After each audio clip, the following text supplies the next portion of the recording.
It's very important to guard your mind. Very, very important. And if you let bullshit in, you're going to get that out in your results. You have to be focused. You have to be centered. You have to have complete and utter control over yourself. And I can't do that outside of things that keep me focused on a chart, or if I'm talking about the word. They're the only two discussions, the only two topics that would keep me from having wild swings. I'm chemically imbalanced, and I can't always keep those things in control. But I've learned over my life that those two things are the ones that where I can do the most in terms of keeping balanced. Now, after I get a winning trade, yeah, I feel like a peacock. In the beginning, my wife would be like, "Man, whatever, get the hell away from me." Now she understands it's therapy. It's therapy. Okay, I go down there and I'll look at her and she's like, "What did you do?" And then all of a sudden I'm doing the Mick Jagger. I'm prancing around and shit. She's like, "Whatever." She'll either give me a kiss or whatever, something to that effect. But the point is you have to have some kind of way of releasing, whether it's the great part of being profitable or accepting the losing trade. If I have a losing trade, no problem. I go and remove myself from the charts. I have to have at least 10, 15 minutes away from it. I have to take a break from it. Unless I know it was right then and there, it was just me having an ill-placed stop loss, or I moved the stop loss too quickly and it burns me. If I knew right then and there I did it wrong as the operator and everything's still good, I'll enter right then and there. But if I take the stop loss and I don't feel certain that I'm still right about my analysis, I physically leave my room. I physically go either outside or I go to another part of my room or house. I can't be in the trading room, because at that moment, my tendency is I want to smash the fuck out of the marketplace. I want to exact revenge. See, you think that I'm calm, cool, collected, Dr. Jekyll. But when I take a losing trade, I'm fucking Mr. Hyde. Like, I'm Jack the fucking Ripper. I want to slash and gut a motherfucker. Like, I just really want to just unload. But I can't think clearly like that. So I have to reset myself. 10, 15 minutes away. It does not matter if I miss a move. If I come back and I miss something, it's okay. I know how to get into another move. I got 81 ways. I got a lot of problems, and mental issues, but getting into a trade ain't one of them. I got 81 fucking ways to do that. And if the trade's there, I will get in there. But I have to separate myself from that torn wrestling match of, I got to get it back. I got to be right. I got to be perfect, because that's my pursuit. That's the plague in me. I'm pursuing perfection, and I know I will never obtain it until I leave this body. But I can't obtain it here. But it doesn't change or deter the pursuit of perfection. And when I incur a loss, I go into a fucking savage mindset, and I can't think clearly. So one of the rules and boundaries I place on myself, and this is exactly what you don't have yet as a new trader, why you should not be trading on these taboo days, because you don't know yourself. I do know myself. I know exactly how I can derail myself. I know exactly when I'm going to do the things that would have led me to blowing an account like I did when I was 20. But you don't have the experience to understand it about yourself. And some of you have blinders on. You don't want to pay attention to the characteristics you're showing over and over and over again, which you would see if you were honest in your journal. You don't want to journal. It's too fucking uncool. All the cool guys on YouTube and Twitter says journaling's for bitches. These motherfuckers are broke, telling you they don't journal. Everybody that treats this like a business in one shape or form, they journal. Whether you like to believe it or not, it is what it is. I don't know why everybody has this thing about, journaling, that's for geeks. It doesn't work, it's for nerds. Really? If you're running a business, they have KPIs, baby. Okay? KPIs. Every Fortune 500 company has KPIs. They are measurements. And you have to make sure that you have a KPI measurement when you're trading.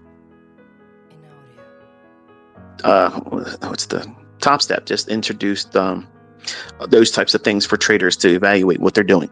Wonderful addition.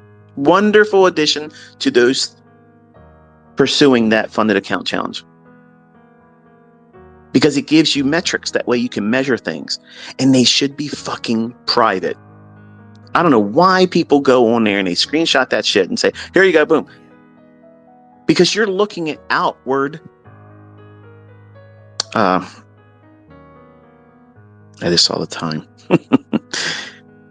I gotta wrap this up in 3 minutes.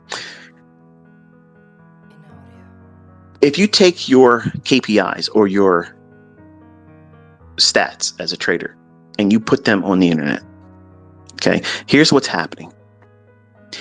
You are asking outside audience members that may or may not have any real interest in you becoming a better trader. Many times they don't want to see you be a better trader. Okay, that's the vehicle that social media was instituted to cause division. It's not for networking. It's only been instituted as a way to make us go at each other. That's what it's there for. Okay. And that's how it's used. Now, you might have good relationships and you may network and you make a business out of it, all that stuff. That's wonderful. But if you take your KPIs, your stats as a trader, and you put them on the internet, what you're saying about yourself is you can't grow without having someone else co-sign your growth. You need to have someone else give you an affirmation. Oh, you're the GOAT. Oh, I want to trade like you. And what you're doing, you don't realize it at the time, but what you're doing is you're establishing this pathway where you're only satisfied if people are sucking you off on the public. If they're out there kissing and licking your ass and saying you're the GOAT, you are going to do trades to try to upstage the last time you did it. And that is not what a professional trader does. They don't give a fuck what anybody else thinks. They don't give a fuck how much somebody else made or how much they lost. They don't give a shit. All they care about is, are they following their model? Are they minding their own fucking business? Because when I make money, you ain't spending it. When I lose it, you're not giving it back to me and putting a Band-Aid on it and fixing it for me. It's all me. And there ain't a trader walking this planet that's better than me. I don't need to put that shit on the internet. You don't either. And when you do that stuff, you are taking yourself off the clearest, shortest path to excellence. When you do that kind of stuff, you've elevated the game so prematurely. You've now made it about being relevant instead of being consistently profitable, working with your model and keeping your KPIs, your business stats as a trader private. That's how you have the excellence of growth, maturity as a trader. All of these people out there demanding that you do this and do that. You know what that is? That's them sucking. And they just want to see, oh, somebody else is miserable, just as miserable as I am. I'm not saying there aren't people out there that can share their stats and their accomplishments, and they're just sharing because they were either asked to do so and they don't have any real intentions outside of just saying, okay, I'm part of the community. They asked me, I'll share it to you. I'm not bragging. I'm not saying I'm better than somebody else. I'm just saying you asked for it and here it is. But largely what you're seeing in the industry, social media community in terms of trading, anytime someone shows stats, 90% of the time they're bullshit. They're fake. Or they're doing so and they may have earned those stats realistically and for real, genuinely. And they may not be that long in trading, but they don't know the damage that they're doing because they're creating Olympic size feats in terms of, well, I got a lot of likes on that because I made 20% last month in my trades. And I had a 90% success rate and my drawdown was only this. And my, risk to reward model, rating was this and that. What you're doing is you're taking your eyes off of the main focus, which is following your model and becoming bored in that model. You don't want to have any invitation for elevated cortisol and adrenaline in your trading. You need to keep that at bay. And the only way you can do that is by keeping your progress private. That's how you do it, folks. That's the secret to it. Because as soon as you invite other people to critique it, you can make a fucking $1,000 every hour and have 100% strike rate. Somebody's going to come out there and talk shit about you. And it may be legit. You may be able to do all those things and have the receipts to prove it. And there's still going to be people coming out there saying you're full of shit, you're a fake, you're a fraud, and it's photoshopped and it's all horseshit because they can't live in their own skin. So don't trade in these taboo days because all these problems will manifest themselves there. If you're brand new, don't trade those days. Tape read them. Over time, you will learn how to do these things. You won't be influenced by social media's trap. I got to show I'm relevant to the next guy. No, you don't. Are you feeding your face on a weekly basis with the profits? Are you feeding your family's face on the weekly profits? Are you taking care of your ends? Are they meeting? Because that's what this is about. Fuck Lambo. Okay? Fuck mansions. Fuck heated swimming pools. Fuck Corvettes. All that shit. It's all irrelevant. It's about making sure you can eat. The way you live right now can be an improved, or it can go way beyond your imagination and dreams. It's where you take it, but you can't speed it up. Where you believe you can be right now, I guarantee you, that's not even far enough yet. Your perspective is limited because you know where you are right now. You know what you can and can't do right now. Can you go out next week and make $10,000 in the course of trading with real money? Can you do that? Most of you probably can't. But most of you on social media would pretend that you could. And you have to balance that stuff. Don't get caught up in the stuff that's on social media that makes you feel like you have to go out there and establish yourself as an identity. And that's your identity as a trader. If you're brand new, your goal is keep your nose in the charts.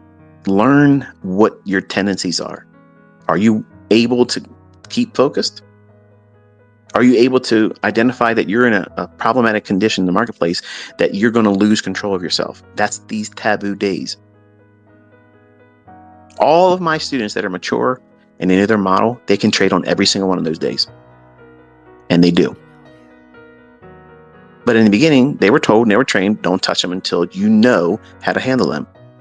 They're rattlesnakes.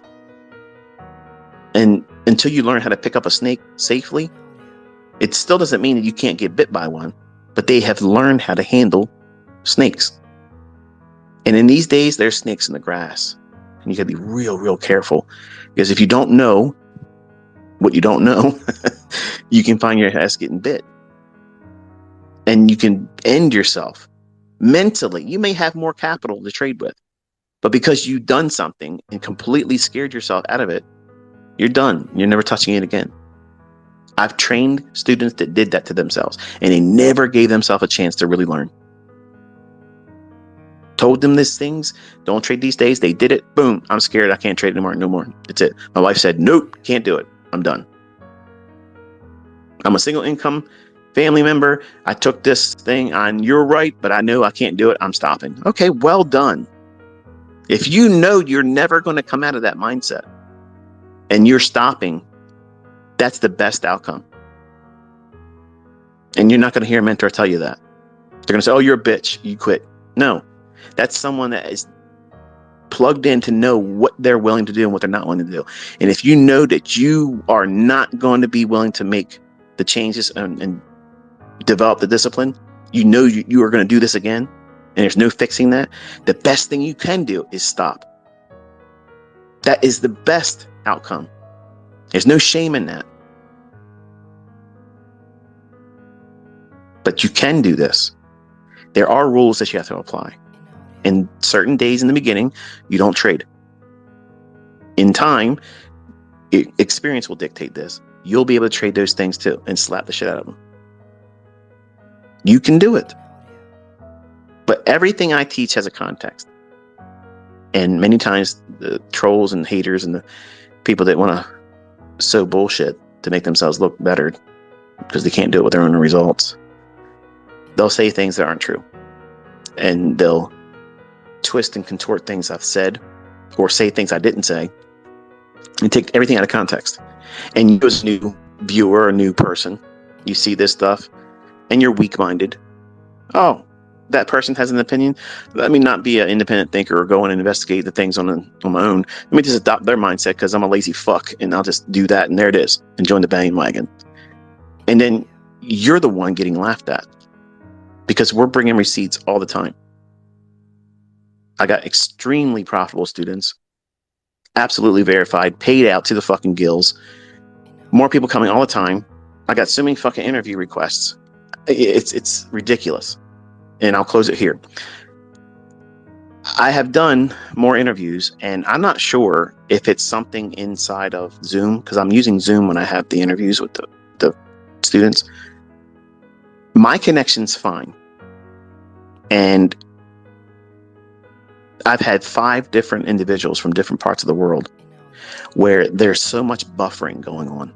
Their image will freeze up, and it's always the image where they look silly because their eyes are half rolled up in their head and it looks like they tasted lemon juice for the first time. It's pretty funny stuff, but it's not something I want to put on my YouTube channel. Let's just put it that way. It doesn't look professional. It doesn't look. I have 2 of them up on my channel now that I'm not real pleased with the capture, and it's not because of the person or their storyline that I'm displeased with. It's the fact that the recording of it, because of the buffering that went on over the broadband that was being used, it was always saying that their internet connection was low, so it wouldn't capture the frame rate that would be favorable for a playback on a video.